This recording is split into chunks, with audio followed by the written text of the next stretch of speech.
가장 관심을 모으고 있는 이재명 대표의 현재 몸 상태부터 짚어보겠습니다. 오늘자 중앙일보 이면입니다. 자, 이재명 대표가 서울대병원 중환자실에서 일반 병실로 옮겨졌습니다. 그리고 현재 가족들만, 그러니까 부인만 한 번 면회가 가능하다. 다른 사람들은 김부겸 전 총리가 찾아갔습니다만 만나지 못했고요. 일반 병실로 옮기기 전에 지금 몸 상태에 대해서 민주당 브리핑 이렇게 얘기했었습니다. 환자는 회복하고 있으나 당분간 절대적 안정이 필요한 상황입니다. 수술 후에 중환자실에서 약간의 물만 드시고 있고 항생제와 진통제 등 회복을 위한 약물을 정맥 투여하고 있습니다. 의료진이 실시한 각종 지표 검사는 양호한 편입니다. 다시 강조하지만 지금은 절대적 안정이 필요한 시기입니다. 자, 그러니까 일단 위험한 고비는 넘긴 거네요. 네, 그런 걸로 보입니다. 어제 이 대표는 병원 지침에 따라서 중환자실에서 일반 병동으로 옮겨졌습니다. 뇌경정맥 손상을 입고 전날 2시간가량의 혈전 재건술 등의 수술을 받은 이 대표는 의식이 돌아오자 이제 부인 김혜경 씨와 한 차례 면회를 하기도 했는데요. 지금은 상태가 호전돼서 간단한 대화를 나눌 수 있을 정도로 회복된 것으로 전해졌습니다. 민주당에서는 수술 후 약간의 물만 드시고 있다 이렇게 브리핑을 하기도 했죠. 하지만 이 혈전 출혈 등으로 이제 주요 장기 부분에 후유증이 있을 수도 있어서 안정이 앞으로 더 필요한 것으로 알려졌습니다. 그렇군요. 아직은 안정이 좀 필요한 상태라고 합니다. 자, 그런데 민주당에서 이 이재명 대표의 상처가 크냐 작냐 이런 얘기들이 좀 있었거든요. 가짜뉴스가 나돌고 있다라면서 강하게 반발했는데 그 대목도 직접 들어보시죠. 일각에서 목 부위 1cm 열상이라고 보도되고 있는데 이는 명백한 가짜뉴스입니다. 열상은 피부 상처를 말하는 것입니다. 반면에 환자에게서는 피부를 지나 피하 지방 및 근육층을 모두 관통해서 뇌경 정맥의 9mm 이상의 깊은 상처, 즉 자상이 확인되었습니다. 뇌경 정맥 둘레의 60%가 손상된 심각한 부상입니다. 이재명 대표는 초기에 매우 위중한 상태에 놓였었고 천운히 목숨을 살렸다고 해도 과언이 아닐 것입니다. 예, 열상이 아니고 자상이라는 겁니다. 화면 함께 보시겠습니다. 열상과 자상의 차이. 자, 열상은요, 피부가 찢겨져서 생기는 상처를 말한다고 합니다. 그리고 자상은 찌를 자자, 칼에 흉기에 찔려서 입은 상처를 말하는데요. 그러면서 이 열상이라는 거는 그러니까 찔린 게 아니라 마치 슬쩍 치고 지나가서 피부가 다친 거냐 이런 얘기가 나오는데 그 정도 아니다. 상당히 심각했다라는 겁니다. 그러면서 좀 정정을 하고 나서는 그런 일도 벌어졌어요. 네, 그렇습니다. 이제 전날 소방당국에서 1.5cm의 열상이라고 했는데 열상이 아니고 자상, 그러니까는 칼이나 날카로운 물체에 찔린 상처고 그리고 상처의 크기도 지금 수술장에서 측정한 게 1.4cm고 육안으로 봤을 때 이제 2cm다라고 했는데 사실 의문인 것은 물론 이제 저분이 이제 과거 의협 부회장이긴 합니다만은 저 발표를 왜 지금 민주당이 하는지 저런 부분은 의학적으로 지금 수술이나 치료를 받고 있는 서울대병원에서 공식적으로 브리핑을 통해서 밝혀져야 될 것이 아닌가. 그렇네요. 그렇습니다. 특히나 사실 이거를 소방당국을 상대로 가짜뉴스라고 공격을 하는 것은 이거는 굉장히 지금 국가기관에 대한 모욕이 굉장히 부적절한 발언이 아닐까 싶습니다. 소방당국이 발표를 잘못했다, 가짜뉴스다 지금 그런 얘기를 한 거예요? 네, 그렇습니다. 1.4cm와 2cm의 차이 어떻게 보십니까? 일단 여의도에서는 중요하죠. 여의도 정치권에서는 이게 중요한 이유가 있습니다. 일단 경찰에서는 이 상처 크기에 대해서 이야기를 하지 않았어요. 소방당국에서 처음에 1cm라고 했다가 1.5cm로 수정을 했거든요. 그런데 육안으로 소방당국에서는 봤다 이렇게 이야기를 했습니다. 그런데 지금 민주당에서는 가급적 이것도 열상이 아니고 자상이다. 그리고 또 창상이라는 이야기까지 했어요. 뜯겨져 나가는 거. 창상이라는 이야기까지 하고 또 일반 국민이 참 이해하기 어려운, 얼핏 알아듣기 어려운 뇌경 정맥이 60% 손상됐다. 이렇게까지도 이야기를 하거든요. 이것은 그만큼 정치 테러고 이것이 정치 테러고 위중한 상황이다, 엄중한 상황이다. 이것을 강조하기 위해서 계속 자상 이야기도 하고 창상 이야기도 하고 또 크기도 더 크다. 그러면서 소방당국을 아예 이 가짜 뉴스를 퍼뜨리는 것으로 이렇게 이야기를 해버렸죠. 이게 뭐냐 하면은 정치적으로 이게 그 가해자가 지금 당적이 어디 있나 이것과도 다 연결이 돼요. 지금 민주당에서 계속 하는 이야기는 과거에 5년 동안 국민의힘 계열의 정당의 당적을 가지고 있었다, 새누리당 때. 그런데 이재명 대표의 동선을 파악하기 위해서 작년 3월에 민주당에 왔다 이거잖아요.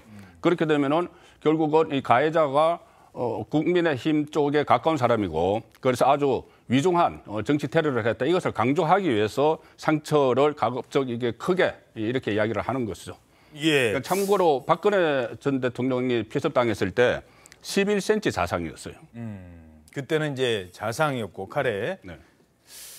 자, 잠시 뒤에 또 질문 드리려고 했는데 이 상처의 크기에 대한 정치권의 논란, 이게 과연 어느 정도 의미가 있을까라는 생각도 좀 들긴 합니다. 어떻게 보세요? 저는 뭐 그렇게 상처의 그 크기나 깊이를 갖고 의학적 소견이 아닌 정치적인 해석이 굳이 우리가 할 필요가 있을까라는 생각이 들어요. 그렇기 때문에 사실은 이러한 부분들에 대해서 이제 의학 문외한들이 사실 그런 이야기를 하는 것은 어떻게 보면 정치적인 음모라든지 여러 가지 가짜 요소를 양산할 수 있는 만큼 저는 상당히 신중하고 자제해서 발언해야 될 것이라는 생각이 들고, 저 역시 비전문가이기 때문에 거기에 대한 코멘트를 하는 것은 그렇게 적절해 보이지는 않다는 생각이 듭니다. 예, 맞는 말씀인 것 같습니다.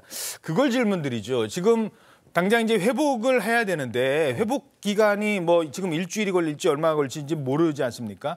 그럼 그동안에 당대표가 못하는 업무가 꽤 많나요? 그렇죠. 우리나라는 대표적으로 당대표 중심의 상설 정당 체제를 갖고 있거든요. 말 그대로 당대표가 만기 칠람을 하는 그러한 구조입니다. 그렇기 때문에 사실, 그리고 특히 지금 총선을 앞두고 있는 민감한 시기잖아요.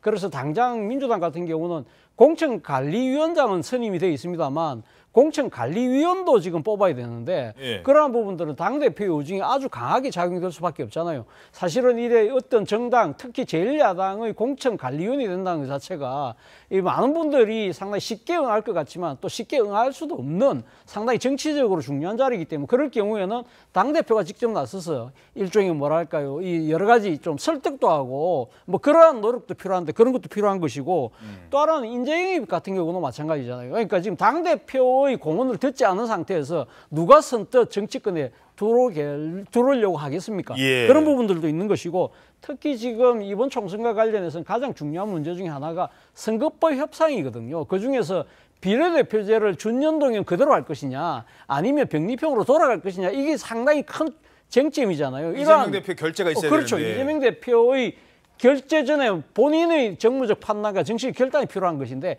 이런 모든 것들이 다 뒤로 밀릴 수밖에 없는 그런 상황이라는 것이죠. 예. 자, 일단 지금 뭐 정치적인 얘기는 잠시 뒤에 나누도록 하고요. 이 사건과 관련해서 먼저 짚어보죠. 피의자 김 씨에 대한 내용이 제일 중요한데, 경찰이 압수수색을 벌였습니다. 그런데 뭐 사무실, 집 이런 데 압수수색 해봤더니 흉기가 여러 개 발견됐다고요? 네, 맞습니다.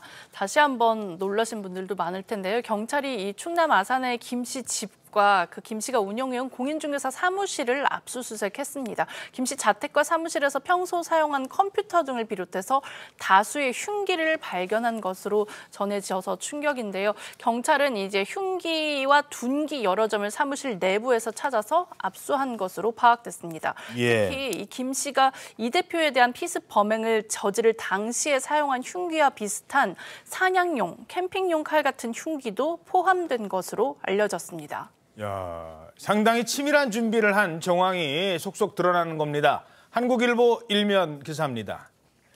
이재명 습격범 등산용 칼을 개조했다. 아, 등산용 흉기를 개조했고 게다가 울산도 답사를 했다는 겁니다. 자, 일단 흉기를 개조까지 했어요? 네, 그렇습니다. 이 흉기가 이제 인터넷에서 구매를 했고요. 흉기에서 죄송합니다. 자루 부분을 빼고 자루 부분을 아마 테이프로 감았다고 지금 그렇게 알려져 있습니다. 아마도 범행을 할 때 조금 이 흉기의 정체가 잘 드러나지 않고 범행을 좀 더 쉽게 하기 위해서 그렇게 개조한 것으로 보입니다. 야, 아니 그리고 또 울산은 왜 갔던 거예요?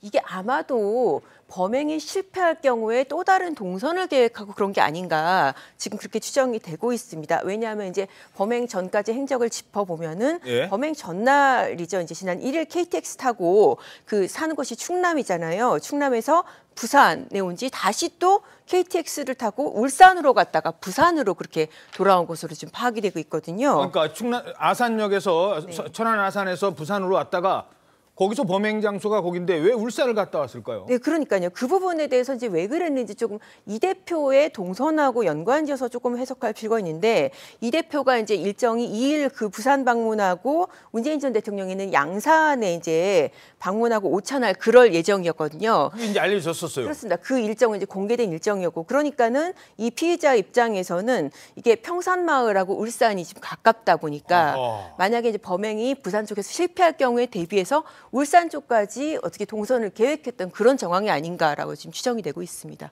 야, 참. 일단 이제 어떤 이유로 범죄를 저질렀는지 조사가 본격화되는데요. 혹시 뭐 심리적, 정신적으로도 이 어떤 문제가 있었던 것 아니냐, 이것도 지금 주목되고 있습니다. 범죄 심리학자 얘기 들어보시죠. 지금 이 사건 같은 경우에는 꽤 오랜 기간 동안 피해자의 일상을 유세를 하는 어떤 과정이나 이런 것들을 계속 예의주시했던 것 같고요. 그런 차원에서 보면 정신질환의 기인한 묻지마 테러로 보기는 좀 어려운 것 같고요. 어떤 정보 검색 능력도 있어야 되고요. 유세의 정보를 온라인을 통해서 파악을 계속 하셔야 되는 거잖아요. 정신병이 중증이면은 이런 계획적인 행위를 하기 어려워요. 자, 사전에 치밀하게 준비를 했을 정도다.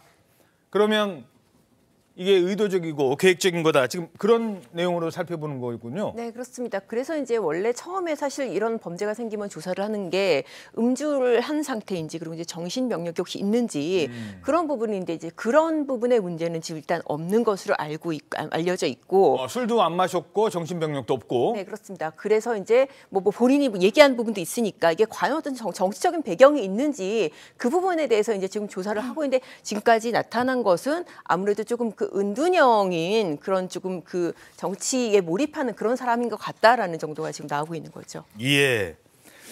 자, 게다가 그 전에도 여러 차례 아마 계획을 했던 것 같습니다. 범행을 저지른 김 씨, 이재명 대표를 그동안 여러 번 따라다녔습니다. 그 모습이 방송 카메라에도 나중에 돌려봤더니 여러 번 있었던 겁니다.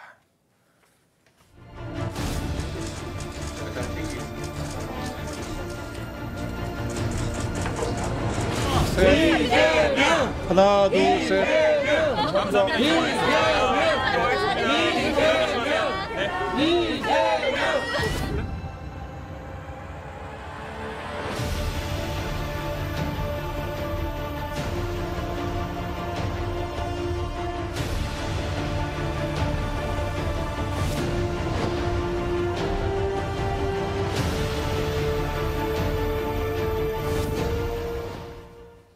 이미 이재명 대표의 평소 동선에 저렇게 있었던 겁니다. 파란 모자 쓰고 마치 지지자인 양. 자, 지금 이게 지난달 13일 그러니까 작년에 부산에 갔을 때 저 파란 모자 쓴 저 남성이 바로 동일인 인물이었습니다. 이재명 대표가 저 안쪽에 있는데 뭔가를 노렸던 것 같아요. 하지만 여의치 않자 다시 밖으로 나옵니다. 손에는 내가 이재명이다. 이런 글귀까지 들고 있었습니다. 저러니 누가 의심을 했겠습니까? 저 사람의 마음을, 저 사람의 계획을.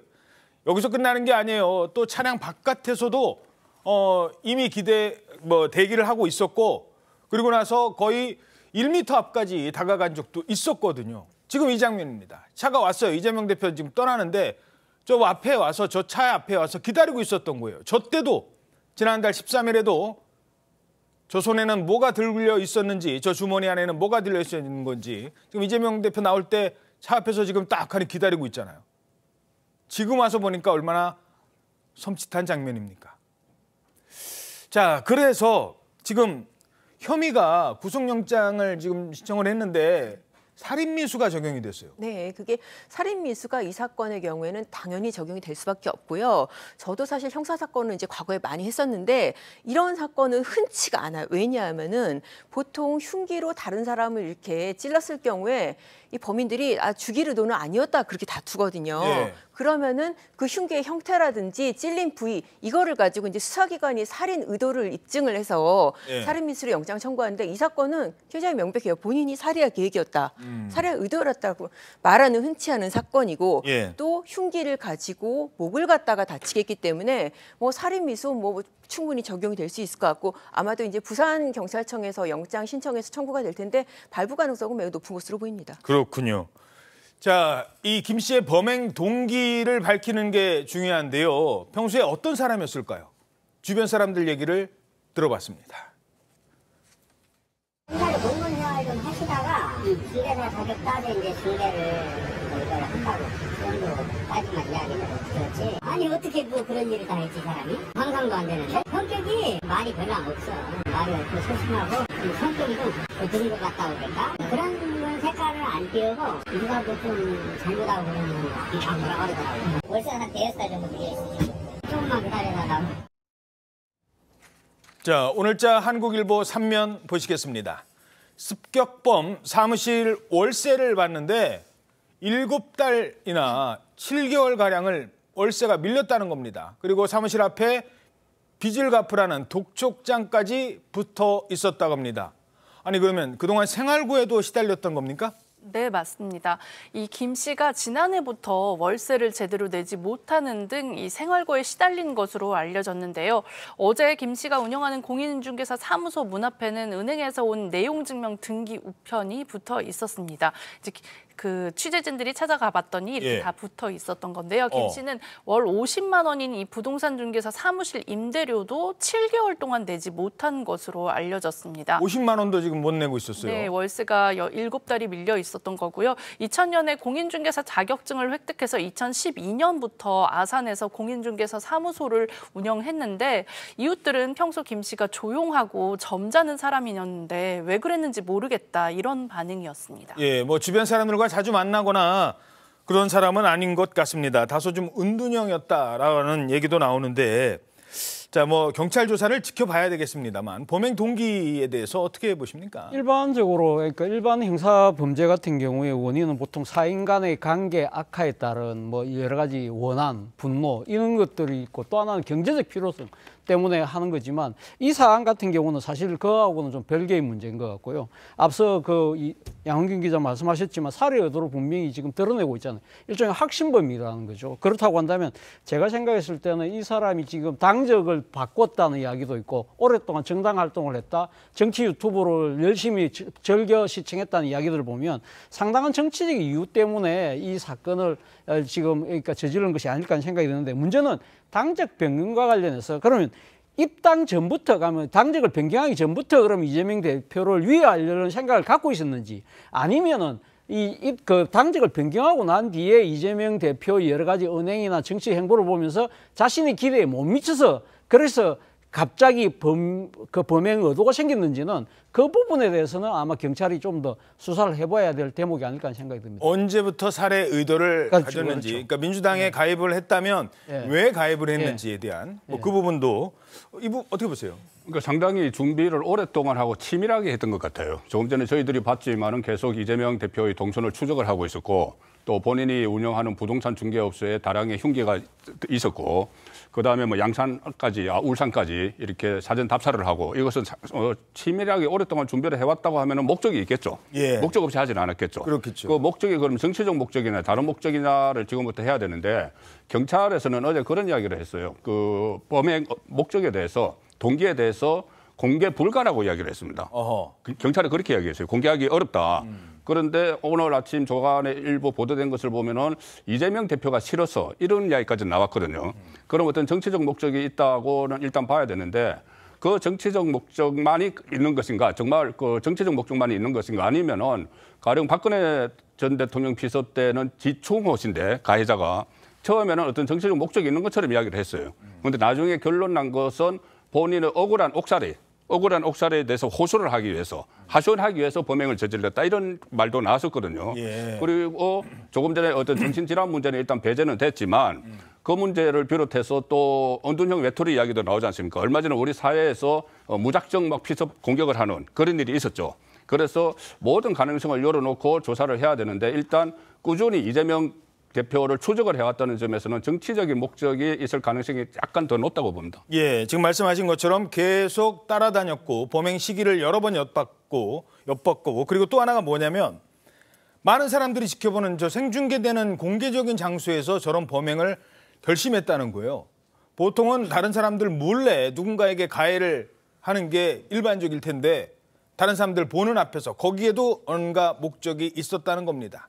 자, 그래서 이 논란이 지금 정치권으로 더 확산이 되는 것 같습니다.